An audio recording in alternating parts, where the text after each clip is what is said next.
It seems like tragedy always strikes the ones we love the most, and for people in the entertainment industry, it seems to feel far more common than anywhere else. Malcolm James McCormick, or Mac Miller as he was affectionately known as, was an up-and-coming rapper who arguably was about to hit the prime of his life. After releasing 6 studio albums in just under a decade, he was unfortunately taken away way too soon at the age of 26, leaving us a legacy of songs that showcased his rise to fame and the evolution of himself as an artist. Which brings me to recommending to you 5 songs to hear before you die from this troubled but talented artist. These are 5 songs that I am placing in ascending order from my personal favorite 5 songs to recommend. Now let me add, I have not heard all of Mac Miller's discography, nor am I saying that these are the absolute, hands down, best of the best songs from his entire body of work, and for that reason, I do implore that you check out his albums in their complete form if you do enjoy these tracks that you'll hear in this video. However, these are songs that I deeply enjoy and that I am recommending to you to be the songs that you should hear before you die. They have been a gateway for myself into falling in love with his work, and that continue to call to me to explore more of his music. I hope that in ranking them here in this specific order, you too will have those same feelings of joy and that you too will want to discover more in the future. But for now, let's dive into the first track called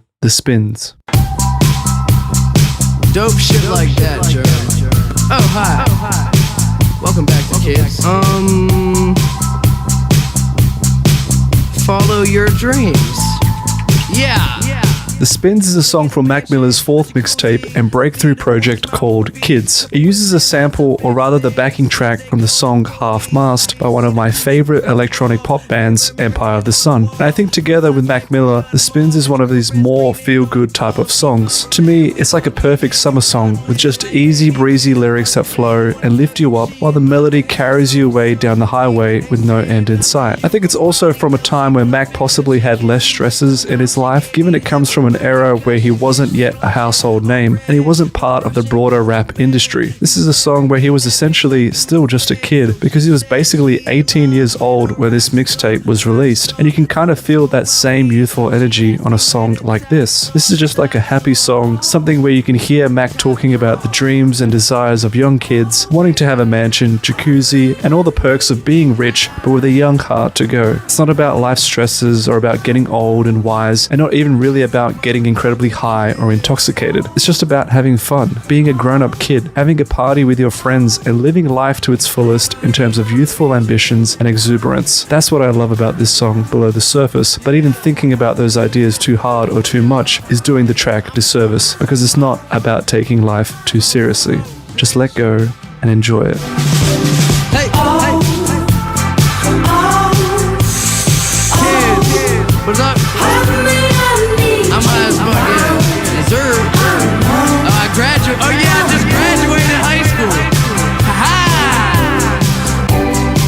Hey homie, don't be mad that your girl loves me or anything yet. It's not my fault, yeah. I'm just doing me. If a girl love me, let her love me. You feel me? So baby, baby, don't cry.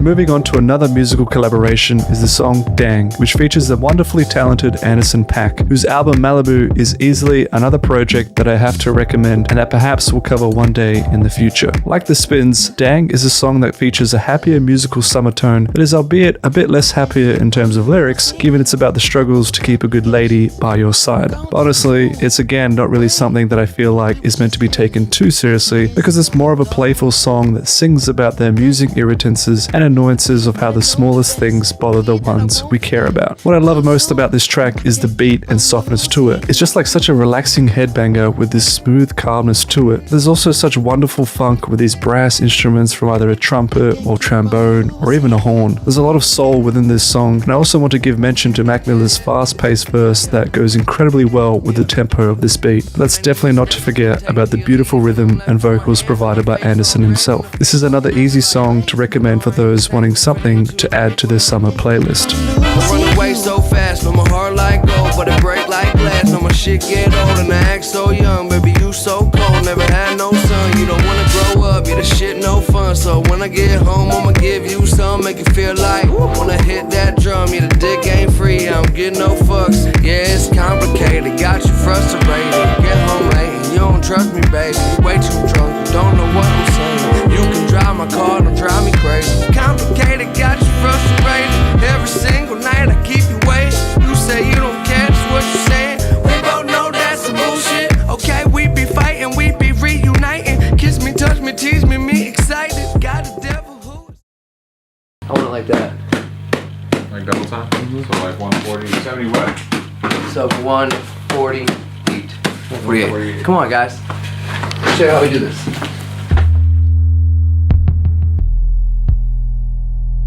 Slowing things down again, we come to a song that also feels the most unhurried and deliberate in terms of its poignant messages and melodies with the track Good News. A song that features on his posthumously released album Circles, which unfortunately has some fitting notions that tie into the tragic circumstances of his passing. By this, I mean lyrics that talk about his struggles with trying to remain positive and happy for both himself and those around him, who want the same back for him, but which doesn't come as easy for Mac, who speaks about how everyone wants to hear good news and who hate it when he doesn't have anything for them. To me, this is a song where he's trying to be as open as he can be about how much he ruminates in his own mind, how he recognizes his own negative thoughts that seem to plague him, and ultimately how he tries to deal with these issues that echo sentiments of anxiety, stress, and depression. As much as it hurts to hear these kind of lyrics which invoke a sense of sympathy and perhaps even empathy towards him, I think it's deeply refreshing regardless to hear them at the same time, because it's also sometimes part of life and reality in general. How as humans, we are all usually having good days and doing our best, but at the same time, there are those occasions where just things don't go our way, and it's just not our day. So rather than pretend and lie about how we feel, I think it's better to just be honest with ourselves and acknowledge that we don't always have good news to share, and that by doing so, we can learn to push forward and hopefully be okay the next day. A very calming song that's both honest and insightful, which shares some important reflections not only just for Mac,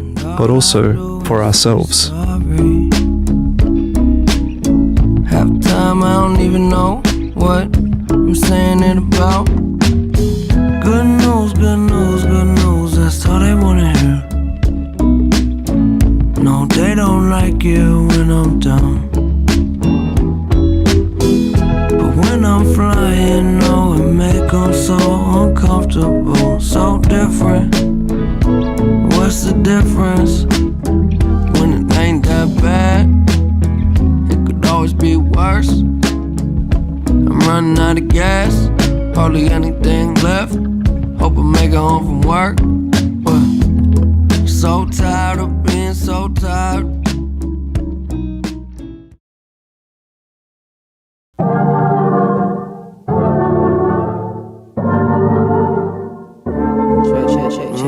Coming to my favorite track in terms of tempo and catchiness is the song Self-Care, which would come to no surprise for those who are fans of Mac Miller, as this could easily be his most commercially successful song in his entire body of work, and for good reason. The melody of this track is incredibly bouncy, with a beautiful combination of synth-like beats that pop throughout the song. It feels very energetic, and the lyrics that come with it also match that same energy, even though the song has a bit more to it than meets the eye. It's of course about the importance of self-care, but the way Mac Miller describes it here, with some allusions to drugs and intoxication, might not be the healthiest of ways to do so. But what I take away from it overall is that it's just helping you feel as energetic, confident, and bursting with joy like this song is trying to evoke with how it feels. Even when it switches up in the bridge/chorus with a slower breakdown, it feels like it's summoning a euphoric feeling, a sense of freedom and elation, which is sort of reflected by the music video with him escaping from this buried coffin, even though the ending also hints towards that idea that no one can truly escape their inevitable demise. Still, a great upbeat song for lifting up your energy levels, and one that is very much appealable to the masses. Yeah. Tell them they can take that bullshit elsewhere. Self-care, I'm treating me right. Yeah, hell yeah, it's gonna be alright. Gonna be alright. I switched the time zone, but what do I know? Spending nights hitchhiking, where will I go? I could fly home with my eyes closed, but it get kinda hard to see, there's no surprise though. And you can find me, I ain't hiding.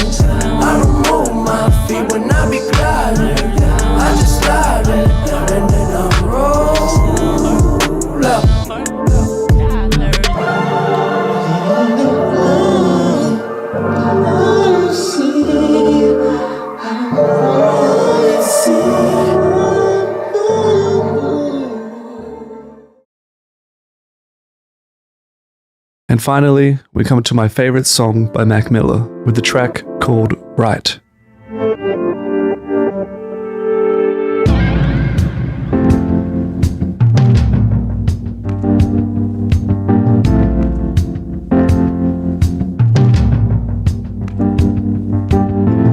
This is a song that appears on his final album Circles, but is actually available only on the deluxe edition as a sort of bonus track, which is completely baffling to me because, my goodness, this could easily be his most slept on song in his entire discography. Right is a song about a tragic romance of sorts, and to me, it's a powerfully emotional track about a love once lost, with Mac Miller singing about the good times along with the bad. Whether he's doing so in an effort to regain that said love is up in the air, but whenever I play this song, I feel connected to it by the way it takes me to thinking back to any positive or negative moments I've had with someone that I've deeply cared about. And I think it's these inner retrospective feelings that make me love it the most compared to his other songs. I'll just play this song and feel myself pondering about the past while also briefly contemplating how to perhaps regain such connections in the future. What I also love about this song are the musical elements to it, which are also easily my favorite compared to his other songs. From the beginning, there's this slow, elongated draw that pulls you in, like a vinyl being reversed to take you back to the start, before it goes into this somewhat upbeat piano melody coupled with a simple but present drum line that echoes so nicely with it. It's also got this beautiful bass line riff that crescendos up and down and just makes me feel so completely relaxed while nodding along to it. Together with the lyrics, it's a perfect combination of feeling a bit melancholic but also optimistic. As much as the words talk about a love lost and how times haven't been as easy as they once were, to me the song is somewhat hopeful, as it's like he's talking about how happy he is to have had that time. How even if it wasn't great, it was something that he was glad that he went through, and that he doesn't regret because it felt right, regardless of whether it was good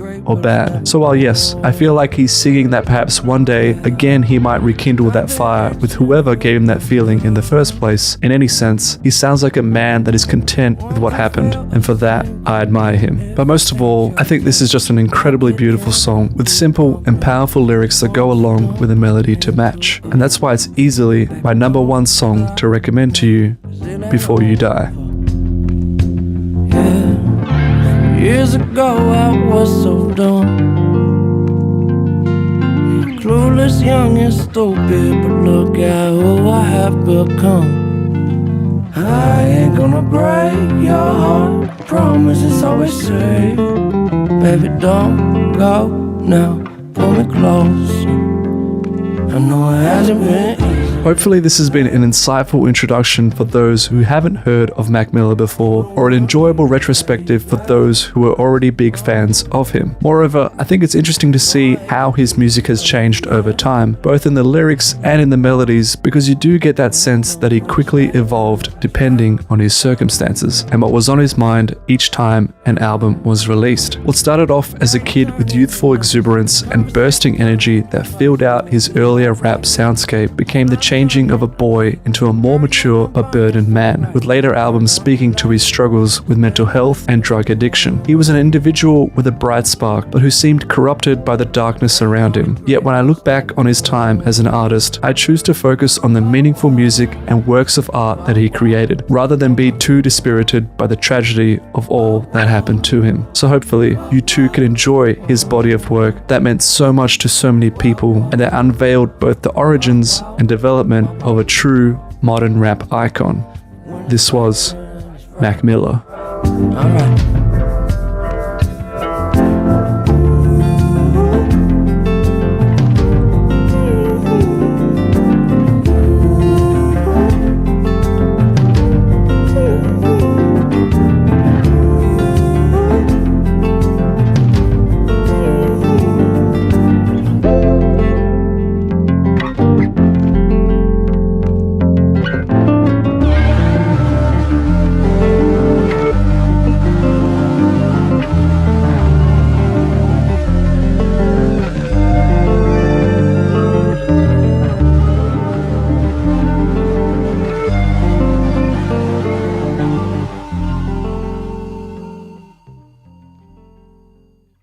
That's how it is every single day we grinding. We ain't taking a break, motherfucker. East End Empire, Tree J TV. Pittsburgh, Pennsylvania, Pittsburgh, where we blowing that piff.